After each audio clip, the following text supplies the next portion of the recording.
On the outskirts of a large city stood a modest yet popular gym run by Tom, a middle-aged white man who cared more about enforcing his rules than ensuring the comfort of his patrons. Tom was known for his abrasive and authoritarian style of management. His strict demeanor often crossed the line, especially toward those he believed didn't meet his standards. The morning at the gym started as usual. The clanging of weights, the creaking of machines, and the unmistakable smell of sweat. Tom paced between the equipment, keeping a sharp eye on his clients, occasionally barking sharp remarks. No one dared to talk back. Everyone knew Tom wasn't shy about kicking out anyone who defied him. The door to the gym swung open, and in walked a tall black man.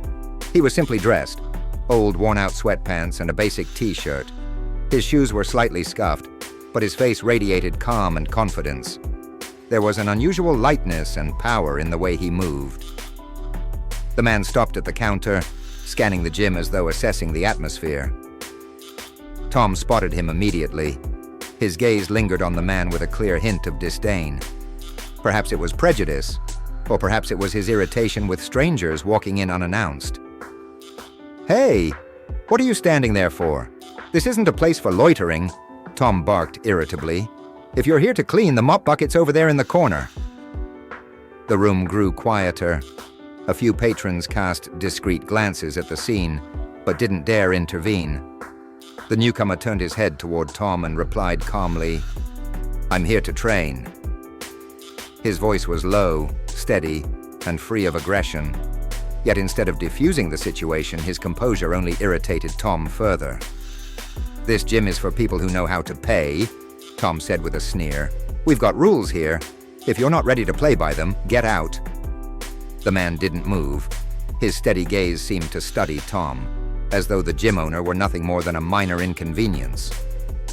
The silence stretched, further thickening the tension in the air. "Didn't you hear me?" Tom's voice rose. "Or do you think you're special?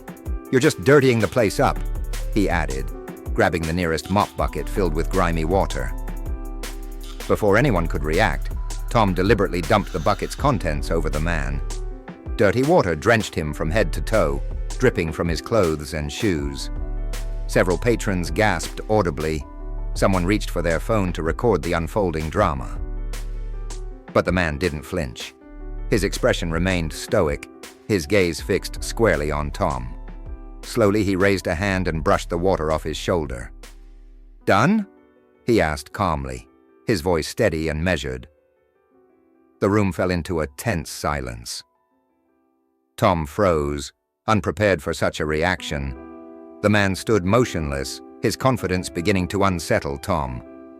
The patrons started whispering among themselves as the two men locked eyes in the center of the room. The man stood calmly, brushing off the dirty water that dripped from his clothes. His face remained expressionless, but in his eyes was a strength that could unsettle anyone. Around him, the tension began to build, as if he were the eye of a storm about to break. Tom, still holding the empty bucket, tried to maintain his harsh demeanor, yet there was a flicker of unease in his movements. He hadn't expected his actions to be met with neither outrage nor resistance. "You think that's it?" Tom snapped, stepping forward. His voice wavered slightly, but he quickly added, as if to mask his own uncertainty, "I told you to leave. I don't have time to deal with cocky freeloaders." The man remained silent. He simply raised his gaze and, with deliberate grace, removed his soaked t-shirt, revealing a powerful, chiseled physique. Every muscle spoke of years of rigorous training, hard work, and battles fought. His skin bore scars, silent witnesses to his past struggles. The gesture left the onlookers stunned. Somewhere in the gym, someone nervously chuckled, while others began murmuring among themselves. Tom tensed. He could feel his authority slipping away under the weight of his client's stares, which now seemed to shift toward supporting the stranger. Determined to regain control, Tom raised his voice again. "Oh, so you're trying to show off now? Think muscles impress anyone? This is my gym, my rules," he shouted. At that moment, a patron seated on a nearby machine muttered softly, "Wait, I recognize him.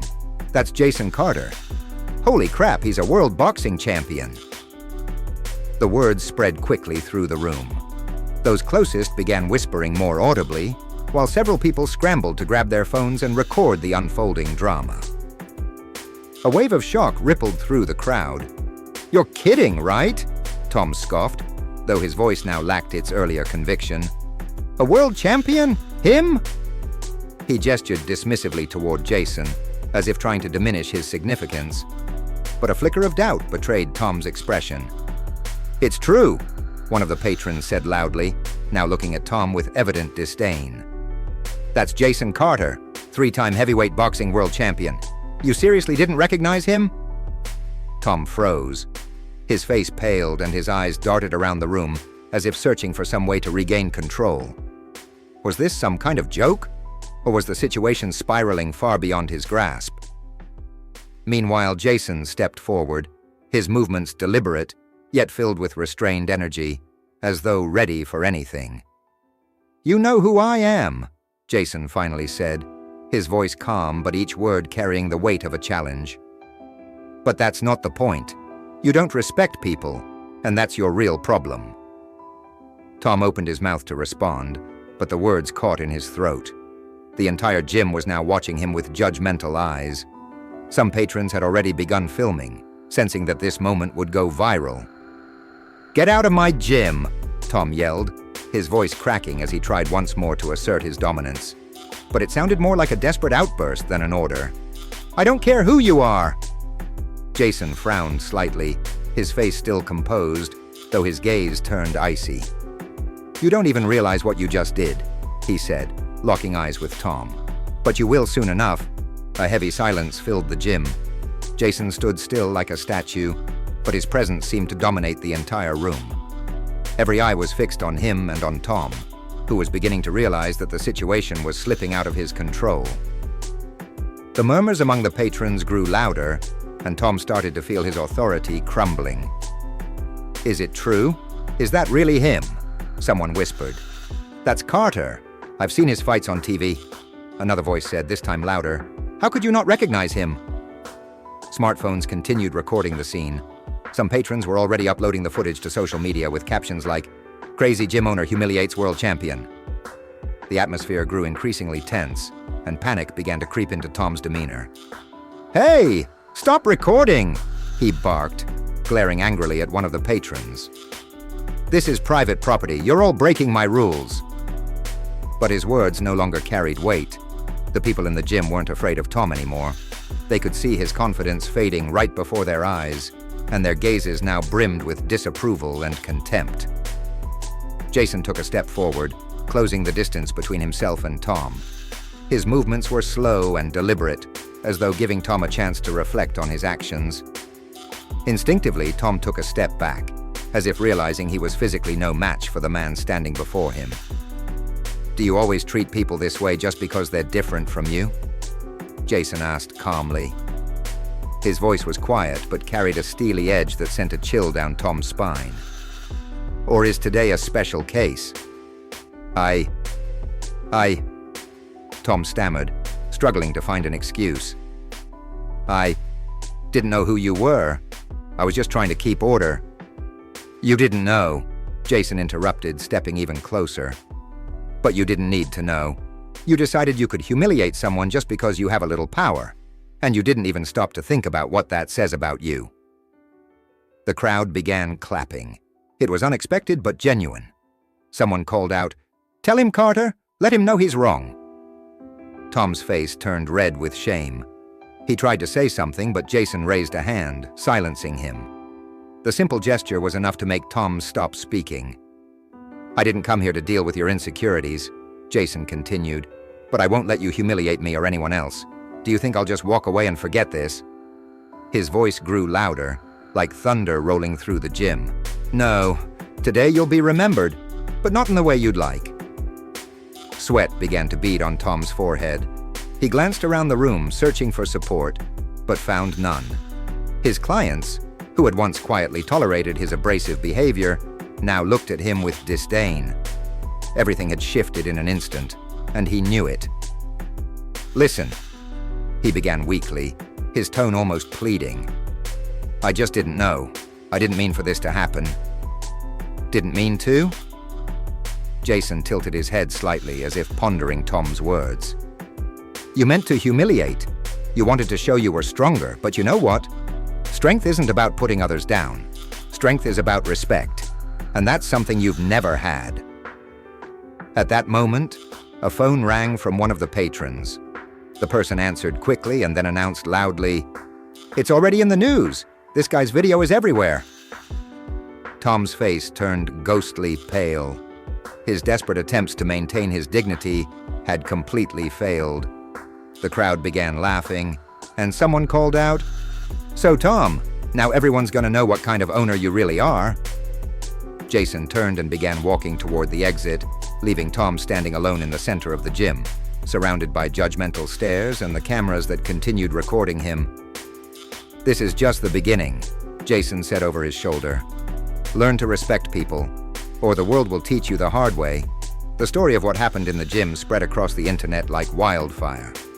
The video of Jason Carter, the three-time world boxing champion, being humiliated went viral.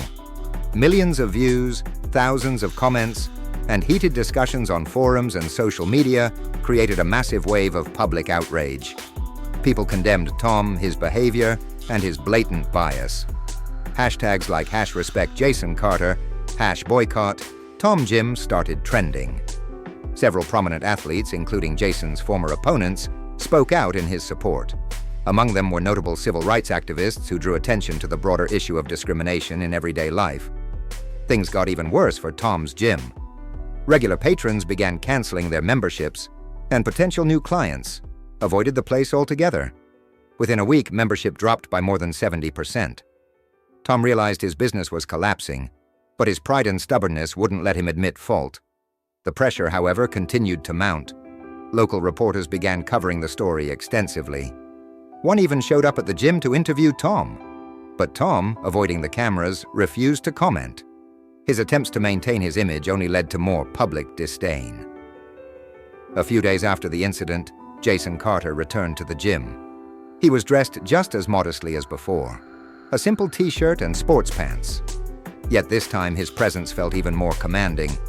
Only a few people were in the gym and they all froze when Jason walked in. Tom stood behind the counter, hunched over with a sullen expression. His face was a mixture of embarrassment and frustration. When Jason approached, Tom straightened up abruptly but couldn't hold his gaze. "You're back," Tom mumbled, trying to muster the last shreds of his confidence. Jason looked at him intently. There was no anger or aggression in his eyes, only calm and strength. "I'm not here to train," Jason said. "I'm here to give you a chance." Tom furrowed his brow, unsure of what he meant. "You want to save your gym?" Jason continued. "Then start with an apology, not to me, to everyone you've ever disrespected." Tom's face turned red. He glanced at the patrons, who were watching their conversation with keen interest. Jason's words sounded like a judgment, but within them was an offer of redemption. "An apology isn't enough," Tom said hoarsely. "It's already ruined." "No," Jason said, shaking his head. "You can still fix this. People respect those who admit their mistakes. But that choice has to come from you." Tom hesitated. For several minutes he stood silently, wrestling with himself. Finally, he let out a heavy sigh and, looking directly at Jason, said, I apologize. Not just to you, but to everyone I've insulted. I was wrong." The words were unexpectedly genuine. A hush fell over the gym.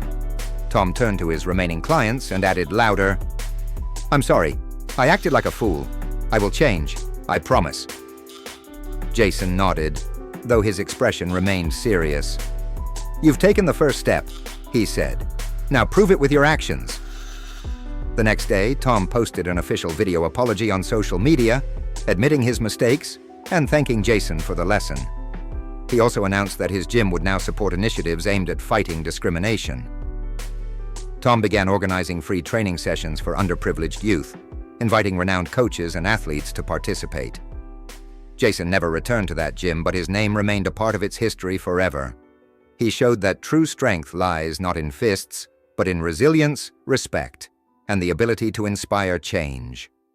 The story of Tom and Jason became a reminder to all: respect and justice are more powerful than prejudice.